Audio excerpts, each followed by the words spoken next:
Hi friends, welcome to Nimidus Kitchen. இன்னைக்கு நம்ம கிச்சன்ல பூண்டு சாதம் எப்படி செய்யறதுன்னு பார்க்க போறோம். இதை செய்யறதுக்கு ஃபர்ஸ்ட் ஒரு பேன்ல ஒரு 2 ஸ்பூன் அளவுக்கு எண்ணெய் சேர்த்துக்கோங்க. எண்ணெய் நல்லா சூடானதும் ஒரு 10 பல் பூண்டை இந்த மாதிரி சின்னதாக கட் பண்ணி சேர்த்துக்கோங்க. இப்போ பூண்டோட பச்சை வாசனை போகிற வரைக்கும் நல்லா அதை வறுத்தெடுத்துக்கலாம். அதனோட கலர் நல்லா சேஞ்ச் ஆகி வரணும். பாருங்கள், இப்போ பூண்டு நல்லா வதங்கிடுச்சு. இதை தனியாக எடுத்து வச்சிடலாம். இப்போ அதே எண்ணெயில் கொஞ்சமாக சின்ன வெங்காயத்தை ஒரு 5லேருந்து 6 வெங்காயத்தை இந்த மாதிரி கட் பண்ணி சேர்த்துக்கோங்க. கூடவே ஒரு பச்சை மிளகாய் சேர்த்துக்கோங்க, 2 காஞ்ச மிளகாய், கொஞ்சமாக கருவேப்பிலை. இப்போ இது எல்லாத்தையும் சேர்த்து நல்லா வதக்கி விட்டுக்கலாம்.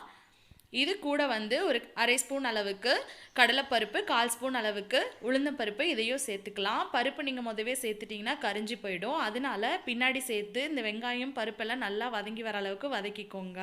கூடவே நம்ம வறுத்து வச்சுருக்க பூண்டையும் இதில் சேர்த்து நல்லா வதக்கிக்கோங்க. இப்போ நாம் ஏற்கனவே குக் பண்ணி வச்சுருக்க ரைஸை இதில் நம்ம சேர்த்துடலாம். சேர்த்துட்டு இது கூட தேவையான அளவு உப்பு சேர்த்துக்கோங்க. கொஞ்சமாக பெப்பர் சேர்த்துக்கோங்க, மிளகுத்தூள் சேர்த்துக்கோங்க. கூடவே கொஞ்சம் கொத்தமல்லி இலைகள் சேர்த்து எல்லாத்தையும் நல்லா கிளறி விட்டுக்கோங்க. நல்லா மிக்ஸ் பண்ணி விட்டு நல்லா கிளறி விட்டுக்கோங்க. அவ்வளோதாங்க, பூண்டு சாதம் சூப்பராக ரெடி ஆகிடுச்சுங்க. ரொம்ப ரொம்ப ஈஸியாக குயிக்காக செஞ்சு கொடுத்துர்லாம்.